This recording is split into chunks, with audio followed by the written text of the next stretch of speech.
Hello, everyone. Thank you so much for joining us today. My name is Bracha Jakovsky. I am the Abuse Prevention Coordinator and Mental Health Educator at JCFS Chicago.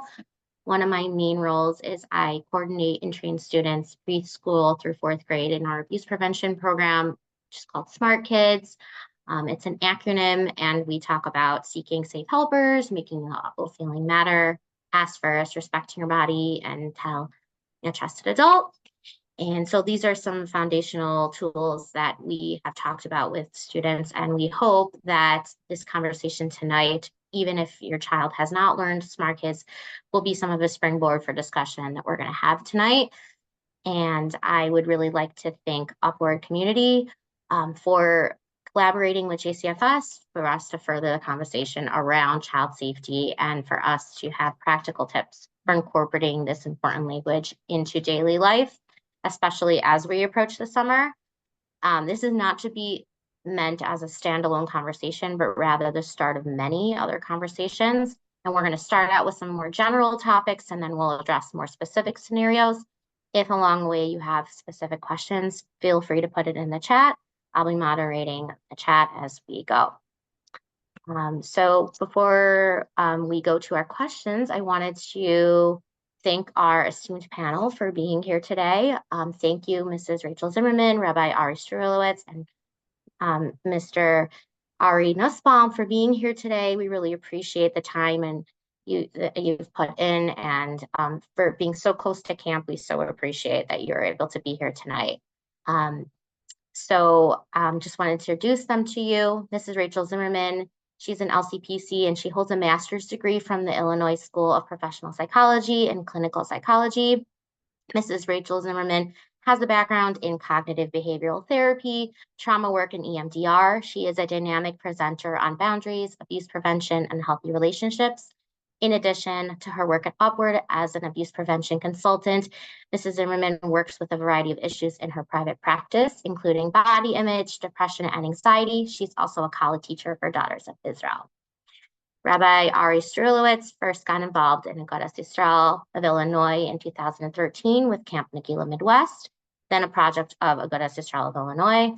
In 2016, Rabbi Strulowitz began as executive director for Nagila, focused on growing the camper enrollment and Kiruv impact. Over the years in Aguda, Rabbi Strulowitz worked on several projects and events, including Midwest Convention, H3 Business, Halacha Summit, and the Midwest Siyum Hashas. Rabbi Strulowitz has spent 25 years in overnight camp doing everything from camper to counselor to lifeguard to learning Rebbe, division head, consulting. Ultimately, he has become the director and now the executive director. And Rabbi Strulowitz is now the director of operations for Agudas Israel of Illinois, overseeing Aguda's various programs and initiatives helping the Jewish community of Chicago and beyond. Whether in the classroom, at camp, or through religious programming, Ari Nussbaum is wholly devoted to educating and connecting with youth. As the Chicago public school teacher for the last 13 years, Ari plays a crucial role in motivating and supporting kids from a variety of backgrounds. When CPS is not in session during the summers, Ari instills a love of Judaism and Israel into local youth through his involvement in Congregation Kins and B'nai Akiva. He has over 17 years of experience in Jewish day camp leadership, most recently as director of Moshe Ba'ir Chicago for the past 3 summers. Ari has also served as the youth director of multiple synagogues. He's currently serving as the youth committee on KINS and is on the board of Religious Zionist Chicago. So we are very grateful to be having such amazing panelists tonight. So thank you all for being here today. I don't want to be talking the whole night, so let's start out by talking and hearing from our panelists. Tell us a little bit about why summer poses some unique challenges in regards to child safety. What would be some main points or most frequent concerns that you think we should be addressing for day camp and overnight camp? So I'm going to have Mrs. Zimmerman, I'm going to have you start first. Thank you, Bracha. I really appreciate the opportunity. And so happy that JCFS and Upward could present this program. Um, I think that it's that the summer poses, first of all, we have to see it from like the summer is amazing for children. So many kids, we're going to talk about the challenges, but there are so many kids, probably me included, that summer saves their lives. Like, school is hard, all the structure is hard. So before we're going to talk about all the challenges, let's just acknowledge that summer is also an incredible opportunity. And we want to make sure that our kids get those opportunities along with keeping them safe. So that being said, I think some of the things we need to think about are in terms of in lack of structure. And we want to let our kids, let's say, bike ride or walk around the neighborhood. Like, what safety skills do they need? Is it age appropriate for them to be able to bike by themselves? Is it better if they could go with a buddy? Talking through, one of the things that you're going to hear me say a few times, I think, tonight is a lot of the situations we're going to put our kids in, we need to like be able to play the what if game if it's the first time they're doing it. What if you're riding your bike and you fall down 3 blocks away from here and a stranger pulls over and says, "Can I help you?" What would you do? And be able to talk that through with them. What would be safe? What would not be safe? It would never be safe to get in their car, but if they wanted to let you use their cell phone to call home, you could do that. And so being able to kind of use that as an opportunity to think through. And when I think about camp, I think about, first of all, trying to choose a camp that you feel that you've looked into the directors and the counselors, and you feel like there's camp training for the staff in terms of how to safely work with kids. But above and beyond that, I also think that it's very important that, like, if your kid is going to day camp, if your kid is going to overnight camp, you play the what if game about that. Like, what if you're in the locker room and you're 6 years old and you can't get your bathing suit down? Like, is it okay to ask a counselor? Is it not okay? Things like that. So, and then I think we're probably going to get to this also, but and I want to let the other panelists, think about different things also. But one of the things I also think, just in terms of some of my own past experience, is that because there's more swimming and there's more being outside and like there's truly less clothing, you might want to think about kind of going over what Smart Kids really teaches the kids, which is that, the basics of what are the private parts of your body, that no one's allowed to look at, touch, or talk about the private parts of your body. It's never a game and it's never a secret. And that if someone did do anything like this, it doesn't matter who it is. If it's a counselor, if it's an aunt, it doesn't matter who it is. I would want to know, and I'd want you to tell me, and you would never be in trouble. And I think variations of that, of all of those different themes of like the what if game, of letting your kid roam around, but thinking through what they would do, and then also teaching their kids about the private parts and how to keep themselves safe and what they would do if someone wanted to do something in that realm, is part of what I consider summer safety. Thank you for sharing that. And I want to open it up. So Ari Nussbaum or Rabbi Strolowitz, if either one of you want to speak next. I'm happy to jump in. First of all, thank you so much for this opportunity. I think it's a really important conversation, especially because, to echo the same thing that Mrs. Zimmerman said, I am a big believer in the power of summer camp. I experienced it myself, and I've seen over the years how impactful it's been for so many kids. And the school year can be long, and for a lot of different personalities and characters, it can be difficult. But the boost that they get during the summer is something really special. And I think, unfortunately, camp in the last several years has sometimes gotten a bad rap. So I think it's really nice for the parents to know, and where they can, to sort of be rest assured that there are so many things that are happening in a positive direction towards improving camper safety, the way we the way we train staff, the way we educate staff. There's always new challenges that are arising, and camps, by and large, have an incredible amount of resources and tools at their disposal to be able to address those challenges. So as much as it's true, and I'll talk a little bit about, I think, what I think personally is unique about the challenges that are in summer camp, but staff, everywhere, and camp leadership everywhere works very, very hard to address those challenges. Personally, I think the two things that are probably most unique about the challenges that arise in camp are, number one, is kind of connected to what sometimes the kids like so much, is that there really aren't that many adults around, especially in the overnight camp setting. You have your head staff, who sometimes, are seen not as the most mature of adults because they're wearing costumes or they're running around camp, and then the counselors that are not the age of the campers' parents. So it really feels like this Disney world of fun, and there's really not any adults around. So that's fun and exciting for the kids, and it actually gives them an opportunity to learn a lot of independence.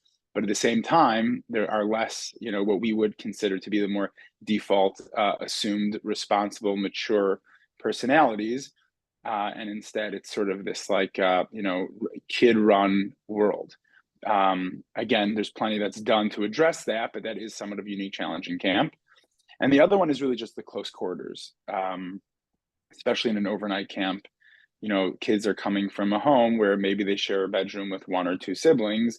All of a sudden, they're thrown into a room, and there's 6, 7, sometimes 8 bunk beds, and a whole bunch of kids, and it's very difficult for children to maintain boundaries, which I'm sure we're going to talk a lot about, but to maintain boundaries in a very different type of experience for themselves. So all of those, I think those two things combined create a pretty unique scenario that definitely causes some challenges to arise. Thank you so much for having me. I want to echo what Mrs. Zimmerman and Rabbi Strulowitz both said, that I want to focus a lot on the positive of summer. There's a reason why I am a camp director, is because it is so powerful what camp can offer a student who either had a challenging year, had not the most positive experience in the school year. And I was one of those kids that was in school to look forward to camp. I was counting down the days till camp started. So the opportunity that summer provides to campers is unbelievable and very powerful, and we take that very seriously. At the same time, we have to remember all these new challenges that are arising each and every year that I've been involved in camp, and I've seen more and more and more arise. From my perspective as a camp director, I really have two important roles in my life. Number one is to make sure that every single camper in the camp has the idea that they want to run out of the car in the morning and not come back because they're so happy to be in camp, and they're taken care of, and they are valued and safe at camp while having that fun, crazy experience. But at the same time, I'm also in charge of making sure that all of my staff, these teenagers who are working for the first time, are overly prepared and ready for any scenario that's going to be thrown their way. They are the parents from 9 to 4. So our parents are in trusting me that I'm going to provide absolute care and safety for their children. Well, sometimes first-time counselors who've never been in charge of 10, 12, 15 first graders. So looking at it from both angles, making sure that the camper is safe and having a great time, as well as staff, and making sure that they're safe and never put in a position where they feel like they weren't prepared and ready for that scenario. I appreciate all of your responses too, because I think there's all of you are sharing that camp is such a fun opportunity for children and such a growth-oriented time of year.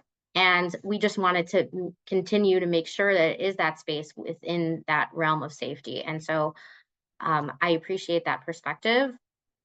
I am wondering, what are some ways, you just addressed some, concerns. What are ways that we might be addressing these topics with our children? Maybe what's some best times to have these conversations? What might we say? How do we also think about preparing our children without increasing their concern, which I know is a big thing when we're talking about possibly our own concerns, very valid concerns that are, going to, possibly occur during the summer. And we also want to give children the opportunity to know what's going on, but without increasing their concern. Any of you are welcome to start. We can start, sure. No, this is coming from me as a parent, but also as camp director. I truly believe that having those conversations, though it might be uncomfortable and nerve-wracking as a parent, having those conversations as early as possible is crucial for your relationship with your child, that they are going to be able to trust you and know that you are loving them no matter what the outcome.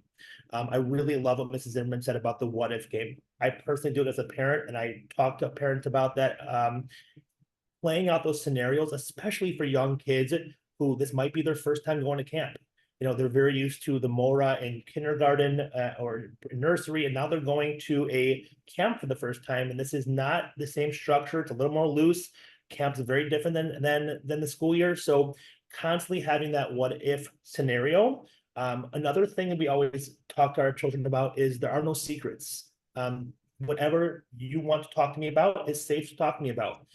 We are never going to be we're never not going to love you anymore. And building that connection with your children that they can come to you positive or negative, uncomfortable, comfortable. You know, if anyone says to you, this is a secret, don't tell your mom and daddy, they have to know that they're ingrained from all these earlier conversations that it is okay to come to mom and dad and it is okay to talk to us. You hope that as they get older and eventually go to overnight camp and get into more serious scenarios, all those times that you play the what if game, all those conversations you've had with your children are now instilled that they can make the right decision and know who to go to and when to talk to a trusted adult. Very well I said. can I can go next here.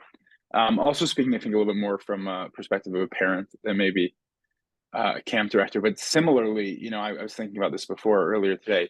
You know, we spend a lot of time when we're training staff, especially first-time staff, about like the culture of boundaries. You know, I think it's a lot of things that sometimes staff will come into camp and maybe it's something they've learned somewhere else, or maybe it's something they sort of, you know, intuit. But even we always say, even the ones that like maybe more a little bit well versed, like we want to make sure that we're all sort of speaking a common language, and we really sort of try to create a culture around talking about those things, so that when challenges do arise in the summer, or when questions do come up, that everyone sort of feels comfortable amongst the staff, really seeking guidance and advice and knowing what to do and even how to communicate amongst themselves. And I think it's similar with kids also. I think like this is a conversation far beyond the summer. There are experiences and places they'll find themselves in school, or, you know, down the block at a friend's house, or on a Shabbos afternoon. And it's the same thing. It's like really creating that culture and giving children, appropriately to what their age is, that language to be able to kind of identify even for themselves, and then when necessary, communicate to others. So the what if games are obviously, you know, crucial. And as far as how to kind of educate, you know, or I guess prepare them, but not create, you know, unnecessary anxiety, really depends on the kid. Some kids, you know, children you may know of, they really do have that sort of intuition, and you can even say to them, you know, sort of trust your gut. And if you find yourself in a scenario that makes you uncomfortable, so like listen, you know, we say like listen to that voice that tells you that you're in a situation that you're not supposed to be in, or someone's saying something or doing something that just makes you feel uncomfortable. Don't ignore that. You know, listen to that, and, you know, give them this space. So some kids will intuit that, and other kids may not. Other kids may like really need that more clear, direct sort of guidance as to what it is to avoid, you know, to avoid, and what sort of things to be weary of. So it really depends on the kid. It depends on what the kid's capable of understanding, and how the kid themselves is capable of kind of balancing, you know, what I need to prepare myself for, but also how not to be anxious about it.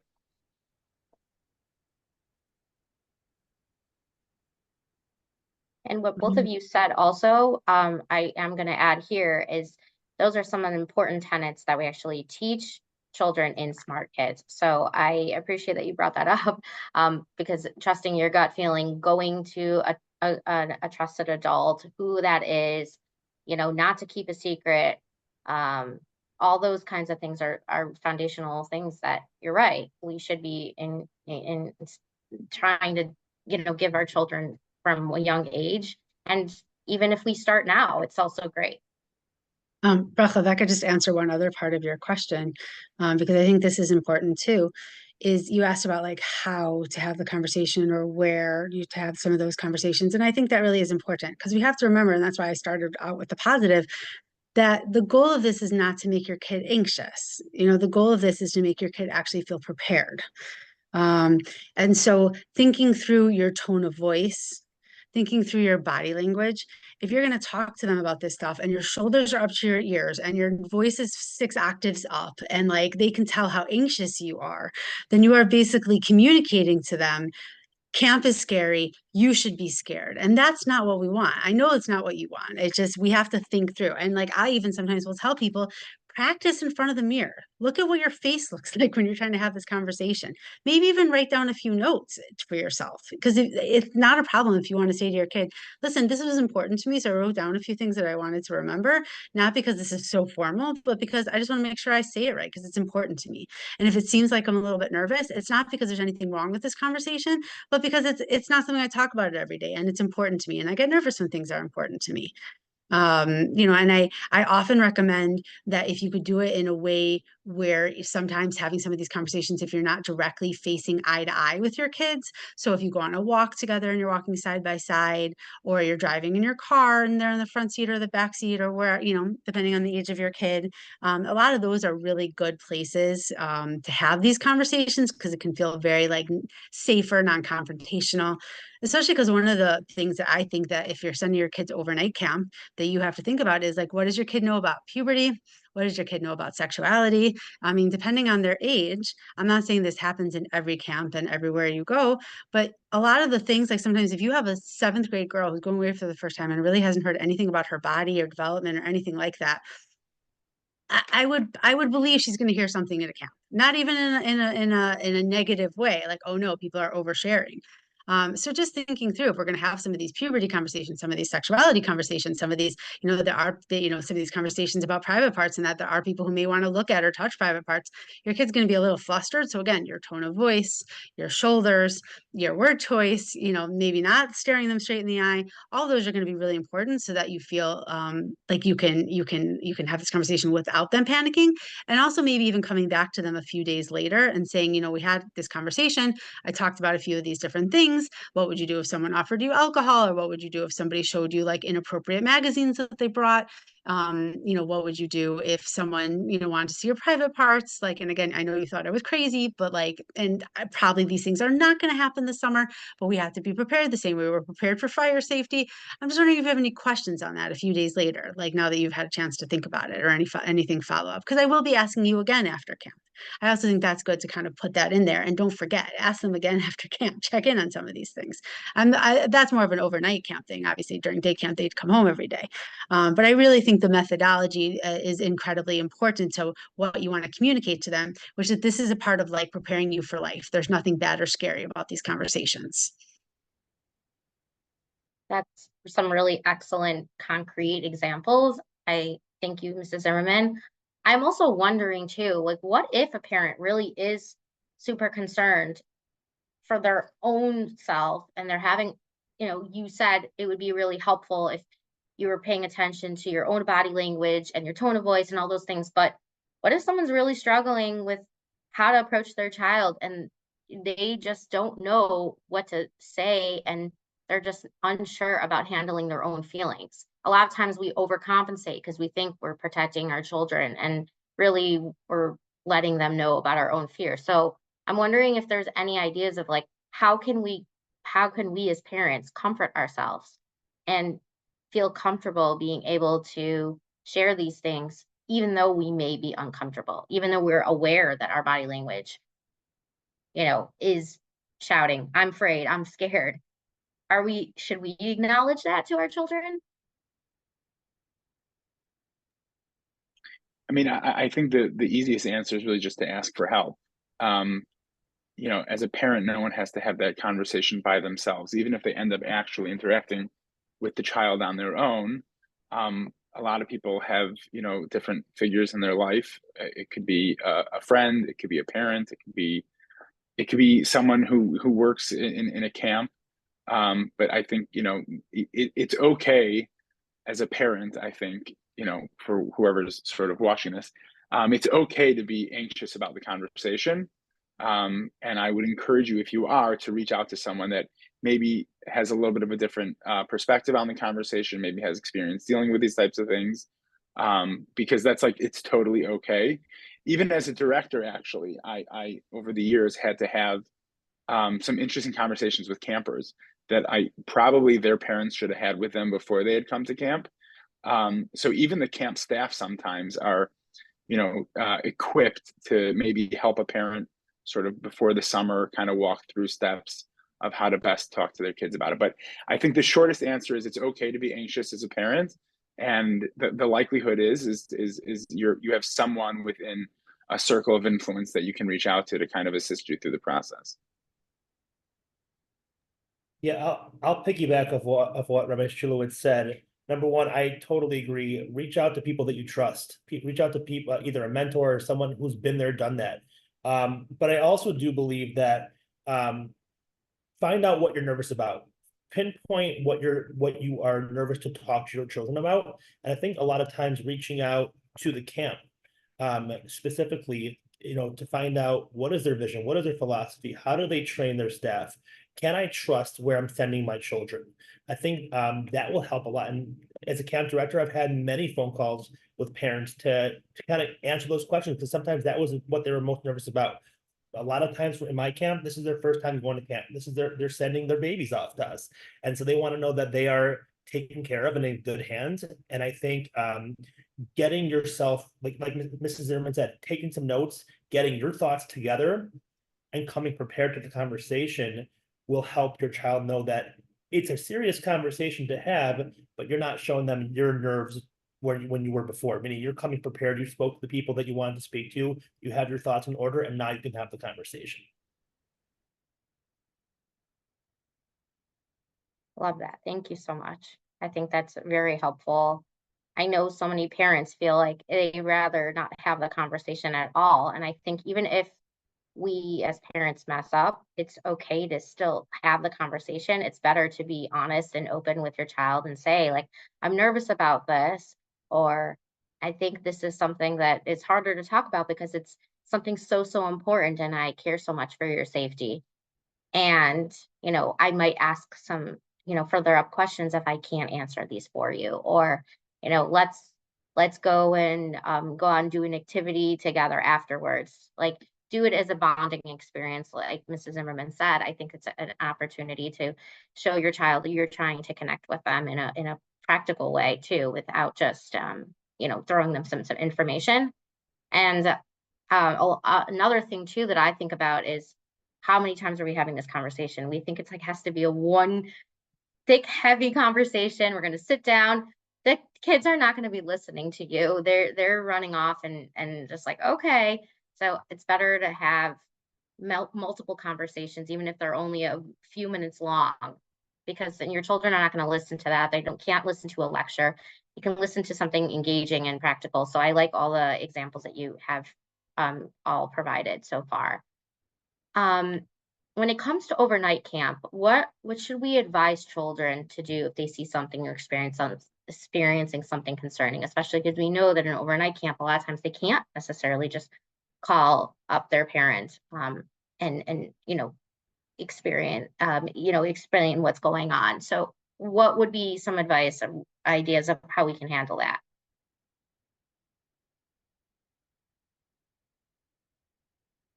Rabbi Strulitz, I can pick on you first.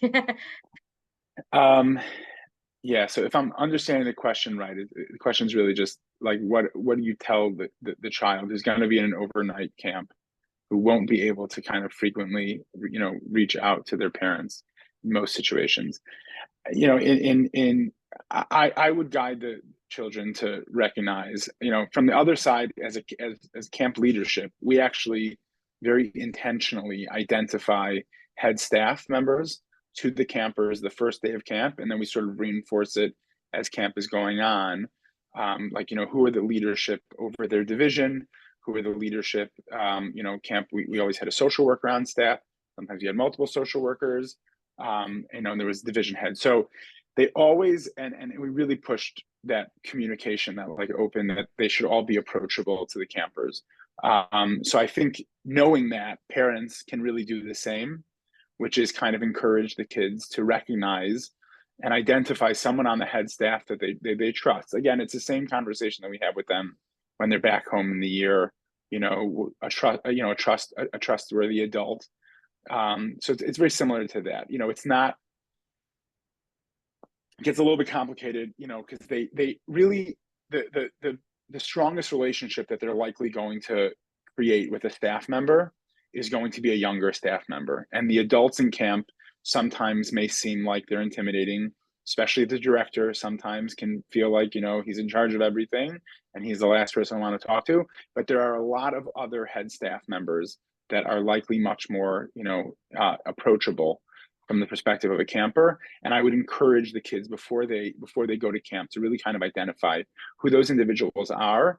And the same way we would say that, during the year, if there was something that was making you uncomfortable, that's who you would go to. So the same kind of direction when it goes to camp is to recognize those adults in camp that are there that you feel comfortable talking to, and whenever you would need their help or assistance, to be able to approach them. And I'll just add one more thing onto that, which is that sometimes we have to teach kids that if something is happening and they've gone to an adult and they don't feel like the person they've gone to is taking them seriously or like shoves them off, like it's okay to then try to find a different adult. Maybe you caught that adult at a hard time or, many different reasons. But I think sometimes we have to empower kids that it's not chutzpahdik, especially if you're not doing it chutzpahdikly. If you've gone to one adult and they're like, don't worry about it. I'm sure it's fine. I'm sure that kid doesn't mean to be bothering you, because they're, for whatever reason, they gave that answer. Then you're allowed to go say, you know what? No. I'm really upset about this. I'm going to find a different adult to tell. And that's actually protecting yourself. And I think that's important too. Also, I think that sometimes you might need code words with your kids to also, because oftentimes when they call you, they're also like with like 15 kids around you.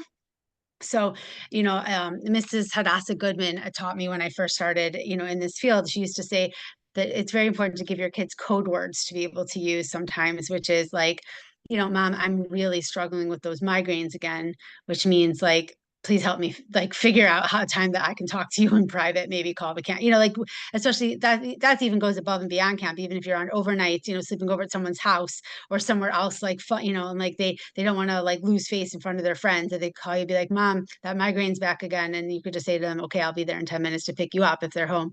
But I also think, finding some codes and things to be able to say so that they don't get embarrassed could be important too. But I think really empowering them to continue to find somebody. And that also, it's not even always about what happens to you at overnight camp, but also what you're seeing and hearing. I find a lot of kids, were like, oh my God, this kid in my bunk was talking about all the crazy things that happened to him, or all the alcohol he drinks, or all the drugs he does. And like, we're 14 and like, was he kidding? Was he not? Like, that in and of itself is like, even though nothing bad is happening, that he needs to find someone to talk through about that. And that needs to come into your what if games too, because a lot of kids in the firm school systems here, especially here and other places, have been with the same 30, 60 kids all the way since kindergarten.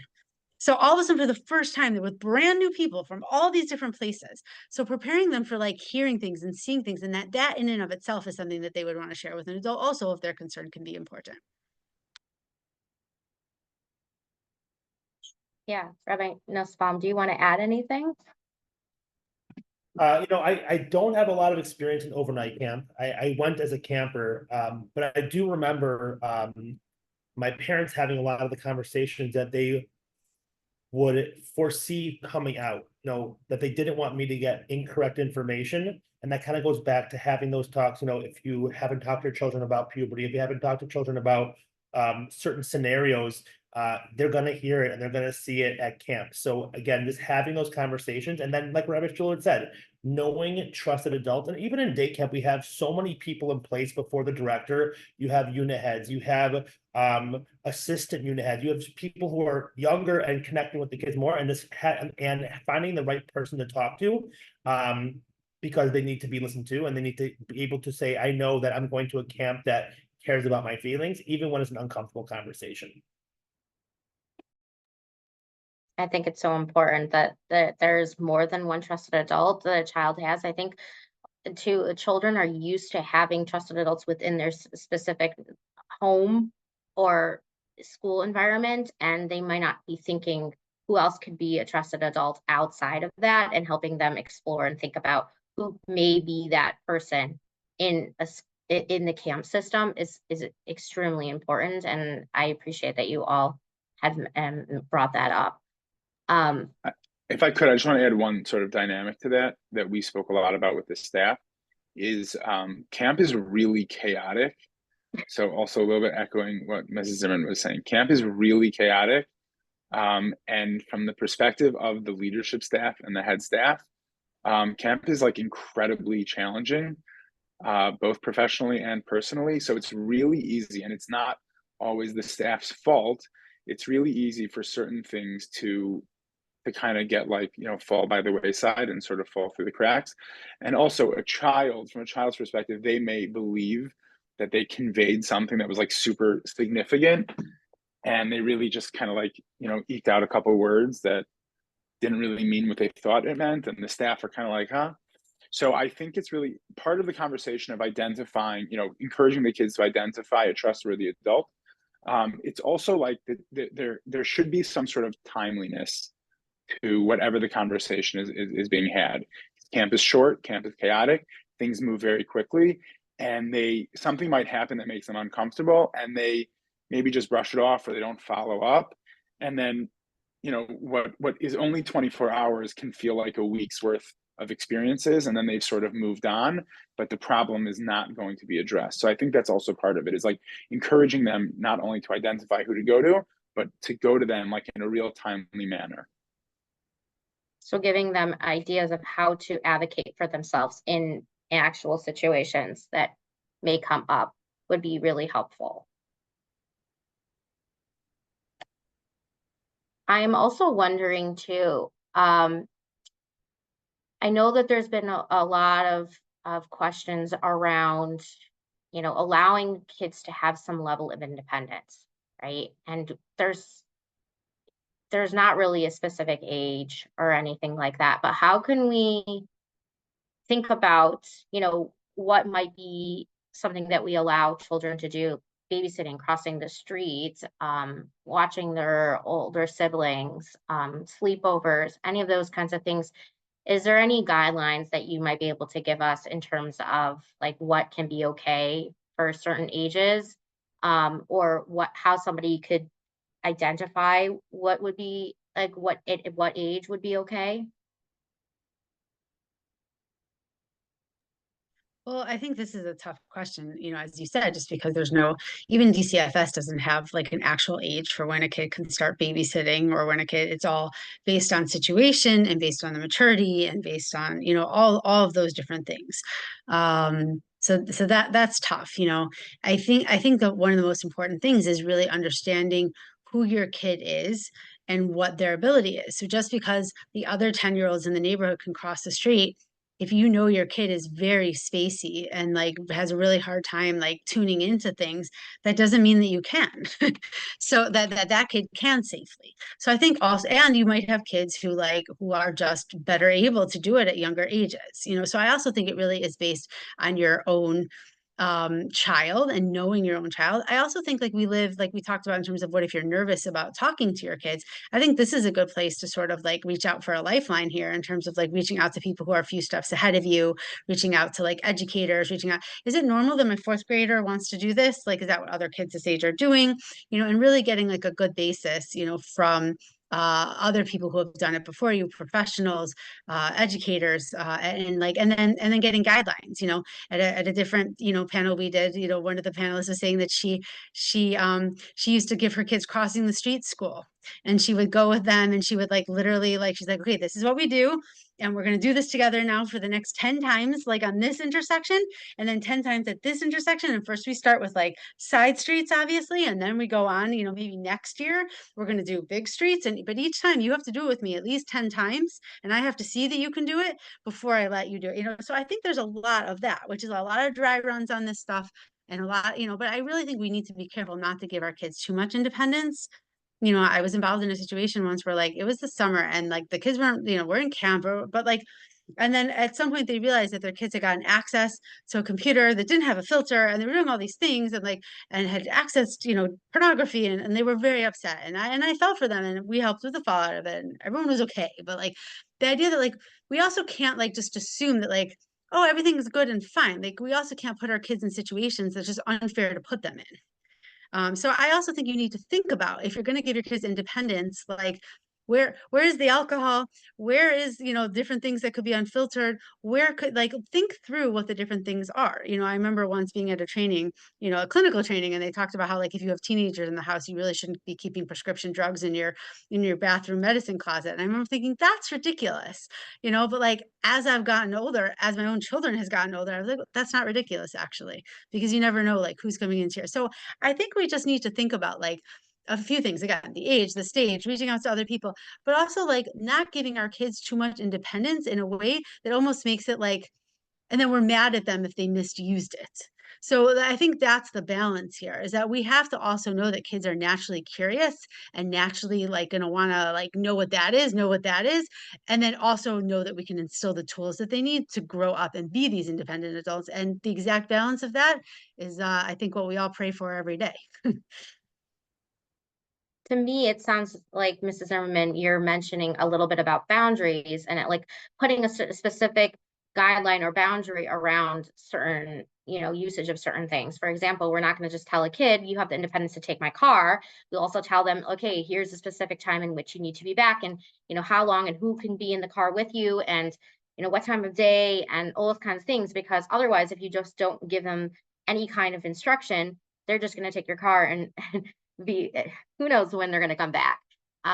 So it's not up to our children to probably make those decisions and be able to figure out what's safe for them or not. I think we have, as adults, we have to be the ones to be able to tell them this is safe up to a point, or this is okay and this is not. And if we're not making it clear, then it's going to be very hard to do that. What do Rabbi Strelowitz or Mr. Nussbaum, what do you guys think about what we've just discussed? Just want to add a couple things. And this is, again, coming from a parent perspective. Knowing when your children are nervous about the situation, and the opposite end, when they're so lax about the situation. For example, a year ago, my wife and I thought that our daughter was old enough to babysit. And we're like, hey, go ahead. We trust you. You've been instilled. And she was not comfortable with it. And she internally was not ready. So we had to recognize she wasn't ready, even though the parent thought that.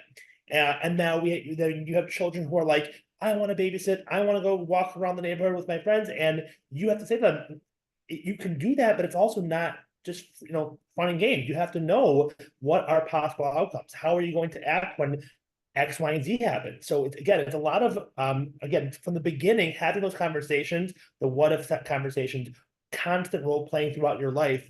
That's going to turn into when they want to start driving the car. Do you trust them? They might be nervous and they might not be ready. And you have to recognize that as well as a parent. It's really important that you're putting them in a situation where you instill all the right tools for them, but they also feel comfortable where you can meet halfway and say, okay, now you're ready. I would just add a little bit as a perspective. We talk a lot about independence, but it's not really an all or nothing type thing. Actually, similar to camps. I started off by saying, oh, camp's great because kids learn independence. They don't really learn independence. There's a counselor over them. There's other kids around them. They're not ever truly independent. It's obviously a big step, and it's much closer to independence than their regular routine lives at home. But I feel like independence is sort of this kind of a spectrum that they build up to. So for example, we're talking about babysitting, so before we would send them out to some stranger's house for a 4-hour babysitting at night, it's, I'm going to quickly run to the grocery store, and your sibling is upstairs, your little sibling's upstairs sleeping. Here's the phone. I'll be back in 20 minutes, and kind of, build up to that. And it's starting with crossing alleyways before you cross, busy streets. So I think it's similar. I think it's just about kind of, yeah, sure. The goal is that they'll, one day kind of come and go freely, and we'll trust them that they have what they need to be truly independent and healthy. But that's kind of far off. It's more just identifying where each kid is at now, and sort of like what's the next step towards independence, because true independence doesn't really happen until they're up and out of the house. So there's still a lot of different steps and stages along the way.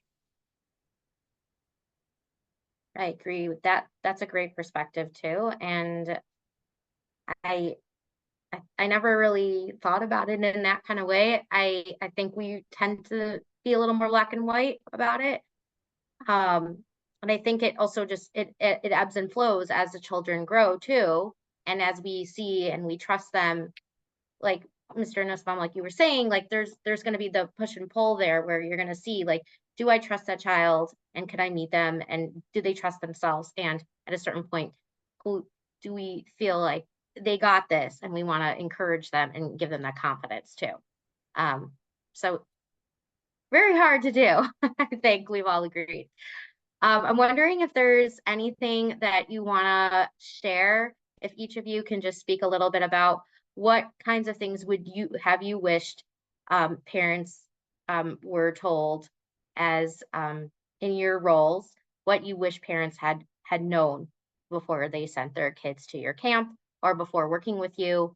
What kind of comment or information or tip or anything that you want to leave our parents tonight with?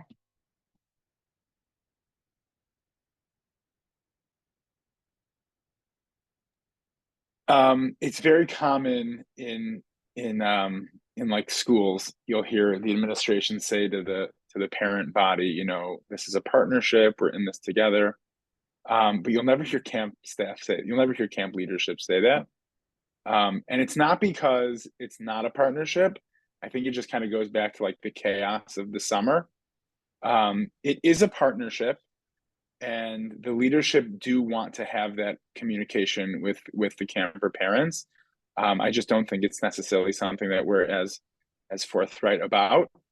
So I would encourage, even though it's not talked about the same way, you know, there is it's easy for me to say this because I'm no longer a director, but there is like a healthy balance of communication between, you know, parents and camp leadership. Obviously, like always, there are going to be parents that are going to be a little bit overbearing and somewhat, you know, overwhelming to camp leadership.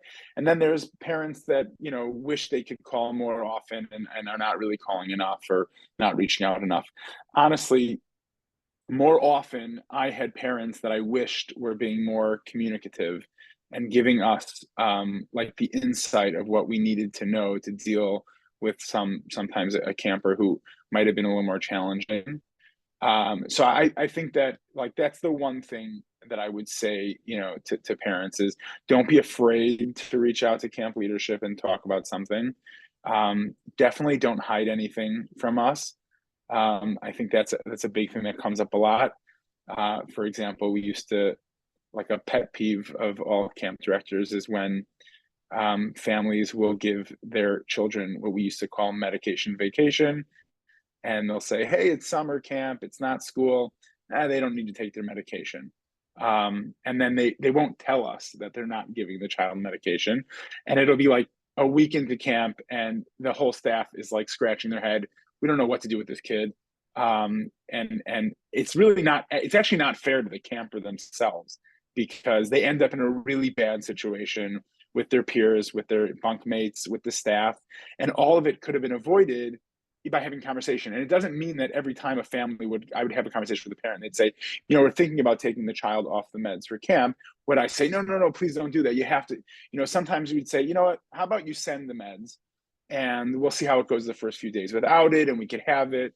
And then, and there's just sort of that like follow up and that's like a perfect example of kind of that partnership that while we don't talk about it, we do value very much. And I think that parents need to, should know that. Yeah, I will, I'll definitely say it's a little bit different perspective for a day camp than overnight camp. Because we are watching your children from 9 to 4, and they're going back home to you. So that trust that you have in the camp is crucial, but like Rabbi Shulowitz said, it definitely is a partnership.